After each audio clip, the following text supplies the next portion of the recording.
My boyfriend's best friend is obsessed in the creepiest way possible in trying to get us to break up, as him and his girlfriend have made my life a living nightmare despite the fact that I've done everything I can to keep the peace. And now once it's all said and done, I am at my breaking point. I can't take this any longer and I feel like I'm seriously about to lose my mind because the things they're doing to me are so out of line it's not even funny. And at this point, I'm not sure what else to do. Welcome back to Am I the Jerk? This first story is a weird one, dude. The original poster is in a fight for their relationship as their boyfriend's best friends are just completely going against her. We're talking like full court press. It is awful. So get comfortable for this first one. Let me tell you something. It is a roller coaster. Subscribe to Am I the Jerk if you haven't already. Click the bell to turn on notifications. And with that, let's get started. Okay, I literally don't even know where to start with this one. My boyfriend and his best friend, who I will call Blake, are next door neighbors in a townhouse community, so they see each other basically every single day. When my boyfriend and I first got together, Blake was so upset about my boyfriend spending so much time with me that he didn't talk to my boyfriend, who I will call Matt for the sake of the story, for like about a month. I don't even get off of work until like 9 o'clock at night, and I commute back to my place, and by the time I go over to Matt's house, it's like 10 or 11 o'clock at night. So they literally have all day to hang out. And yet he was still upset that he and I would hang out at night. Mind you, we were still hanging out with him every weekend, and we included him with pretty much everything all the time, regardless of what was going on. Plus, the two of them hang out together and they work together. And on top of that, Blake also has a girlfriend who absolutely hates me. And trust me, I'll get to that later on. Anyways, I talked to my boyfriend and I told him that I thought it was really weird, but he's like naturally a peacekeeper. And he just said that it's probably that he was used to them all hanging out as a group all the time, and that it was just an adjustment for him probably. Anyways, I tried to be nice. Anytime I would greet Blake and his girlfriend, they wouldn't even look at me barely. I'd be like, oh, how are you guys doing? And just try to have like some kind of small talk, but it would always end up with just like extremely rude comments for literally no reason. But the second my boyfriend comes back from the bathroom, they're laughing like crazy at all my boyfriend's jokes and just being so enthralled with pretty much everything he's saying and acting like I don't even exist. And you know what? I tried ignoring that also just to keep the peace because the rest of the friend group is great. They're all awesome people and they're always very, very kind to me. Since they're all neighbors and a friend group, it's been a lot of hangouts, even just for like an hour or two with a beer or whatever sometimes. Well, it finally starts progressing. Not only were Blake and his girlfriend rude and ignoring me, but Blake started instigating. He started bringing up girls that my boyfriend has dated to try and like piss me off. And he did this a lot. Just old stories that someone's girlfriend wouldn't really care to hear about all the time. He even went so far and brought over a girl my boyfriend barely dated and tried to get him to hang out with her again. And when my boyfriend said no, he said, what, it doesn't have to be weird? And by the way, Blake does all of this and then literally looks at me for my reaction. Literally anything he thinks will upset me, he will try it. If I don't like something, he will just make a point of doing it anyways. Another thing he does is a lot of party substances, if you know what I mean. And yeah, he tries to get my boyfriend to do them all the time too, since he knows I don't do them. And neither does my boyfriend, but it's all just extremely disrespectful stuff. Now, as a side note, they view all of my Instagram stories right away, and yes, this is the both of them. And my boyfriend said they have never viewed any of his stories ever. Like they're only looking at mine, which is incredibly odd in my opinion. One time, we all hung out with them, and his girlfriend and I were talking for basically the first time ever. And she was telling me that her and Blake never fight. I then responded by saying, well, me and Matt have had some arguments in the past, but it's helped us learn boundaries, and it's the healthiest relationship I've ever had. Well, right after that, she went to my boyfriend and said, your girlfriend's talking crap about you behind your back. She's saying that you two fight all the time. And it's like, I did not talk badly about this man. Also, especially not to the girl that I know hates me. Thankfully, later on, she backtracked and blamed it on being drunk. I have talked to my boyfriend about this multiple times, and it's actually causing us a lot of issues. This is his best friend since childhood and his coworker and his neighbor, so it's kind of hard for him to go anywhere. My boyfriend has had talks with him, but clearly it's not working, and if anything, it's just getting a lot worse. Now, I don't know why, but I decided to give them another chance. And trust me, I honestly don't know why I did that. I hung out with his girlfriend once, and I started to think, okay, maybe I'm the problem here. But that's when I realized I made a mistake by hanging out with her in the first place, because she made up insane lies about all the stuff I did, and then told my boyfriend this garbage just to try and make me look like a freak. Basically, long story short, she tried to tell my boyfriend that I was begging his roommate to do like party substances, which again, I don't do that crap, and that his roommate told me no and to stop asking, and just other weird crap that never happened at all. My boyfriend immediately asked me about this, which obviously didn't happen and was like the last straw for me. Now, after all of this, I was done. I actually blocked them, and the next time I saw his girlfriend, I confronted her, and I asked her why she made up all those lies. And wouldn't you guess it, she denied all of it. I said said to her, "Why did you tell my boyfriend I was asking for party substances?" And she was like, "What? I would never do that." Like, she literally laughed and was like, "I'd ask for substances, but not you." I then told her to tell my boyfriend that, and she again blamed everything on being wasted and not remembering the night. But seriously, she was just trying to lessen his opinion of me or something like that. And my God, I don't know, there's so many more examples than this. They've done and said so many things. It's just extremely bizarre. And at this point, I am done. I blocked them, I confronted her, and I told her I don't like them anymore. Plus, I told my boyfriend I am never hanging out with him again. Like, I am way too old to be dealing with something like this. It's literally like some weird stalker crap. Like, I don't know. All of his other friends are extremely normal and kind and funny, so I have no idea why this is happening. He's confronted them and nothing changes. I can't do an ultimatum because obviously they're neighbors and they work together, plus they're childhood best friends. Anything he says, Blake just agrees and continues to instigate or try new methods just to piss me off. So seriously, what do I even do in this situation? I see no solution that actually works. Is this relationship doomed or what? I genuinely have never dealt with anything even close to this. How do I deal with a relationship where someone is always trying to get in the way? Again, it's like a horror movie with someone so obsessed and creepy. And at this point, I just don't know what to do. Okay, I have so much to say here, and I want to start with the people who are causing you problems because these people are weirdos. First off, Blake is a loser and so is his girlfriend. These people are so boring. Honestly, they're going out of their way to try and make it so that you break up with Matt, or you basically have such a terrible time with Matt that you can no longer be his girlfriend. Like, that's all that's going on here. Like, I don't know why they're acting like this. It doesn't seem like you've done anything. Like, maybe they feel like they have such a claim over Matt's time that they're like, wow, Matt's dating someone that we didn't approve of. Time to make her life miserable. And that is seriously weird. It's also pretty obvious that they are going out of their way to make your life miserable. Like, they're watching your Instagram stories, they're doing things you know you don't like, they're making up lies and they're trying to spread lies about you, and then they lie about it afterwards and be like, oh, I didn't say that, I was just drunk. Oops, sorry about that. But you can know for a fact that if you did the same thing to them, they would absolutely lose it. There would be a crusade against you. They would do a smear campaign so hard where in their eyes, they could possibly have a legitimate reason to finally hate you. Instead of this other crap where it's like, ooh, we just want her to get pissed off. Like, the reason why they're looking to you all the time when they're doing these nasty things is because they want you to freak out. They want you to explode on them and scream in their face so they can go to all the other friends and be like, look, see, she is crazy. Look at how mad she is. She screamed at me over nothing. She's a terrible person. All in some effort to, like, I don't know, kick you out of the group and make you break up with Matt, or vice versa. Like, what are we doing here? These people are boring, they're weird, and they have no life. And I think the sooner you accept that and understand that about these people, the better off you're gonna be. So I think blocking them and confronting them is completely smart. But that's not the worst part about it. I totally understand that these people are causing you nightmares and they're really causing you problems. But if there is anybody in this situation who needs to be doing way more, it's your boyfriend, dude. Like, holy crap, your boyfriend is a spineless coward. He knows that Blake is treating you like crap. He knows his girlfriend's treating you like crap. He knows about them spreading lies about you, about trying to, like, instigate arguments with you. He knows that they hate your guts and they probably say terrible things about you when you're not there and it's just him. Like, he has a front row seat to all of this, and still, even then, he doesn't do anything about it. He doesn't tell him to shut up or give some distance between them. He doesn't stand up for you or be like, you need to stop that right now or we can't be friends. I really love her and I care about her and I don't like the way you're treating her. Or something like that. Like, he doesn't do any of that, but instead he just brushes it off and says, oh, they're just adjusting to me not always being around them. Like, holy crap, this guy sucks. I understand you like him. I understand you probably have a connection with him, obviously. Otherwise, like, why would you stick around? But dude, you've got to understand, this guy's gonna leave you high and dry and choose his friends pretty much every time. Even if they are being like awful people, which they are at this point. They're dragging your name through the mud all because you're a girlfriend they don't like. Like, they just decided, yeah, we don't like you. We're gonna make your life miserable and we're gonna make you absolutely hate everything. So I think it really comes down to the fact that you just don't have a good boyfriend because he is not standing up for you. Like, I know for a fact if my girlfriend was being treated like this by any of my friends, I would slam him against a car door and be like, leave my girlfriend alone. Like, what are you talking about? Do not do that to her. Stop treating her like crap. She's important to me. Because holy crap, let's look at Blake's girlfriend for a second. There's plenty of things that could be said about this toxic witch. Like, what are we doing here? She makes up lies about people and, like, tries to paint them as, like, addicts of some kind. Like, dude, I wouldn't trust her with anything. I would never tell her another ounce of information ever. So if you really think about it, like, Matt's not really doing anything about it because, in my opinion, I don't think he cares. There's a very good chance you're just the flavor of the month, dude. You're just the new girlfriend that, like, okay, either you fit in or you don't, whatever. And that's crazy. Like, that's not a healthy relationship at all. Because in this situation, in this friend group, anything you say and do will be used against you. It doesn't matter how close you get to them or how much you try to convince them like, oh yeah, we're friends now, right? They will absolutely use that information against you, and it will be at your disadvantage. So if I was in your shoes, I would really take a hard look at this relationship. I would take a step back and probably be like, okay, maybe this all just sucks. Maybe I can find a guy in my life that will not treat me like this and will actually stand up for me and have a spine. That would be great, right? Because I'm telling you, the boyfriend you're with right now doesn't care. Matt is an idiot, and he absolutely is allowing this to happen. And the sooner you see this, the sooner you can absolutely break up and find someone better. Because this guy absolutely sucks, and I just don't see this getting any better anytime soon.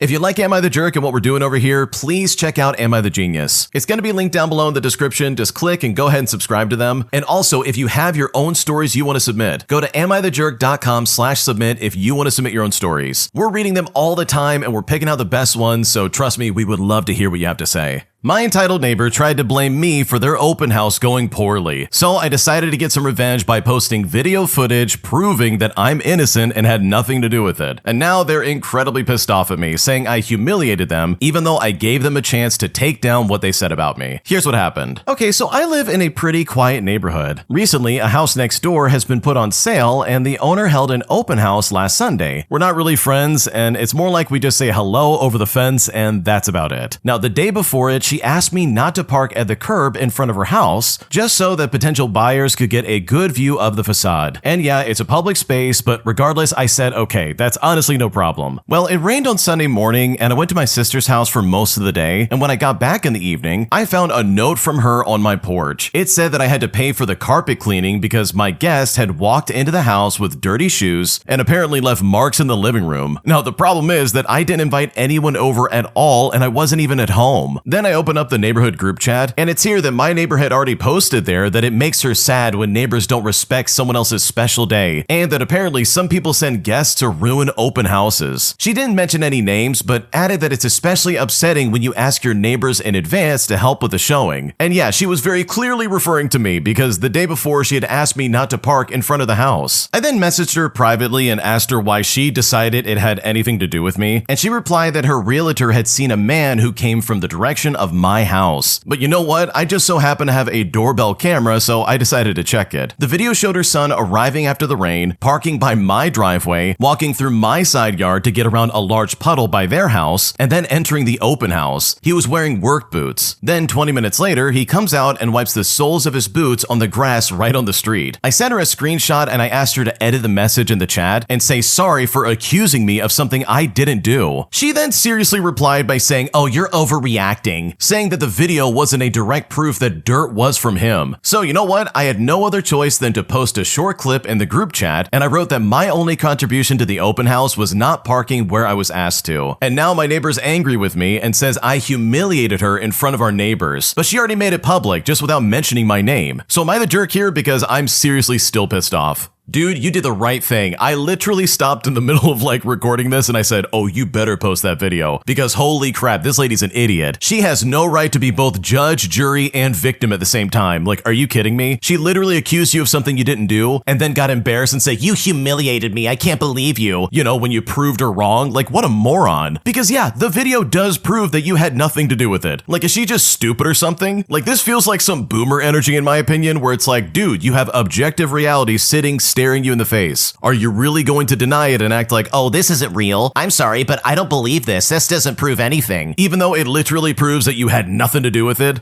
Good lord, holy crap, what's happening here? So good for you. Seriously, you're not the jerk at all. This kind of behavior absolutely deserves to be punished. Today, I broke up with my boyfriend after he lied to me about how much debt he actually had that he was settling in court. Because after figuring out that he had basically manipulated me just to get out of a conversation, I decided just to end things right there. And now I'm kind of wondering if I might have overreacted or if that was the right choice. Here's what happened. Okay, so I need to start with just a little bit of background. We were together for 10 months and we had been having serious issues with trust and vulnerability. And this might get just a little bit convoluted, but just stay with me. I'm going to break this down for you. About 3 months in, he already introduced me to his family, and we were absolutely sure about one another. I'm sure you know how it goes. So I was planning on going back home for a family event, and I invited him. When I did this, he gave like a vague answer, and so as to relieve some of the on-the-spot pressure, I asked that he give me an answer by a set date. I then put that date on his whiteboard calendar. Well, that date came and went, and I didn't hear a word from him. I was preparing to book my flights, and I brought it up again, and I told him that I was assuming that he wasn't coming, but that I would have appreciated him just giving me an answer rather than avoiding the topic altogether. He then responded by saying, well, I have a lot going on. I'm in the middle of a legal battle with my ex over $80,000 in debt that she took out in my name. And holy crap, this was the first I had ever heard of this. So I was like, oh, I'm so sorry. I understand, and I completely respect where you're coming from. And it's completely fine to have just told me, hey, I can't make it. I then consoled him by saying that, hey, his debts are not a deterrent enough for me to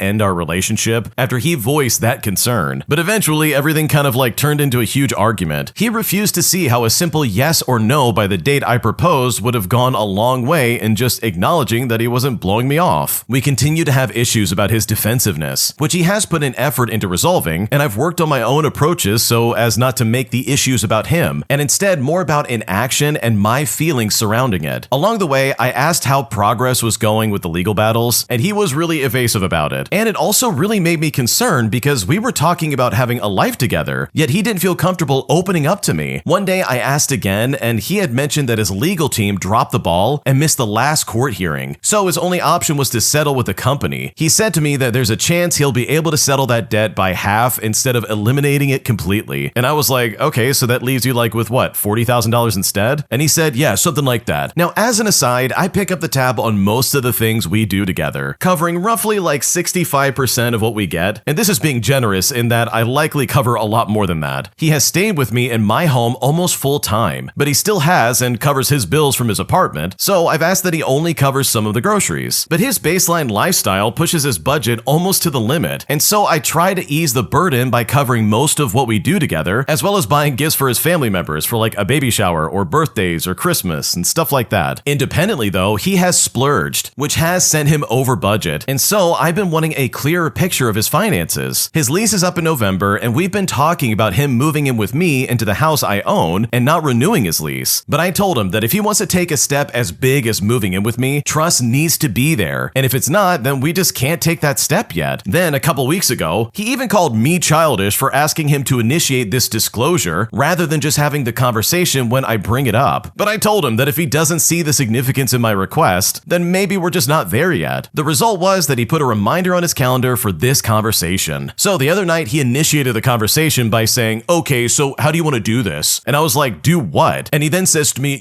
have this financial talk. And I'm pretty sure it took every fiber of my being to not roll my eyes. Anyways, I said, however you're comfortable with it, I'll follow your lead here. And I definitely had a tone in my voice to it because he got embarrassed and I felt really bad. So I dialed it down and I apologized, and he opened everything up and shows me his budget, his debt, his income, literally everything. And here's where the biggest concern comes up for me. When he broke down the debts, I asked him, okay, which is the one you attempted to settle in court? And he said to me, oh, it's still tied up. I then replied by saying, but I'm seeing other bigger debts here. He then said to me, yeah, the one in court is only about $2,000. The bulk of it has already been settled and has been for some time. I originally had $80,000 in debt, but it's all broken up. But I said to him, no, you literally said you had $80,000 in debt. He then goes, yeah, it's all the same to me. But I said to him, but it's not the same when you have one that's actively being settled. The way you brought it up and the way we've talked about it in this way, is completely different. You threw it in my face that first argument about being in court for that amount. He then said to me, well, I may have misrepresented in my shame, but I didn't lie to you about it. Anyways, I didn't want to take away from the main topic, so I suggested we come back to it just a little bit later. And eventually, we finished the whole process of, hey, you show me your stuff and I'll show you mine. Well, today, 2 days after that talk, I brought up the discrepancy and he said, it's all the same thing. I'm not understanding what you're getting at. And I said, what I'm getting at is either you manipulated me into shutting down that conversation about the trip by bunching all of your debt into one as if you were currently settling that number and possibly reducing it by half rather than this $2,000 and reducing it to $1,000. There's a huge difference there. In each conversation we had along the way, you restarted or responded with vagueness because you knew you dug a hole. Instead of just clarifying when you realized, you carried on. You could have just told me. We went around in circles for hours until I told him that I needed a breather for the night and that I'd like for him to stay at his place. He began packing every single thing that he had here, which is a decent bit, and I asked him, why are you doing that? But he said to me, I think this is just better for the both of us. I think we got ahead of ourselves. And I said, if you're really in the mindset of trying to hurt me by packing everything up because I asked for a night apart, then I do not think you're in a good place, and I don't think I want to continue this. He then said, fine then, and then he left. So honestly, with all things in consideration, am I really blowing this out of proportion? Like, did I overreact in this situation, or is there seriously something going on here? Because I really don't know what to do. Okay, dude, your boyfriend is so weird. This guy literally lied about his debt just to try and get you off of his back over a trip. Like, that's all that's going on here. And that, in my opinion, is more than enough reason to be like, yeah, I'm not gonna stay with you. So no, you're not the jerk, you didn't overreact, because if I was in your shoes, I would do the same thing.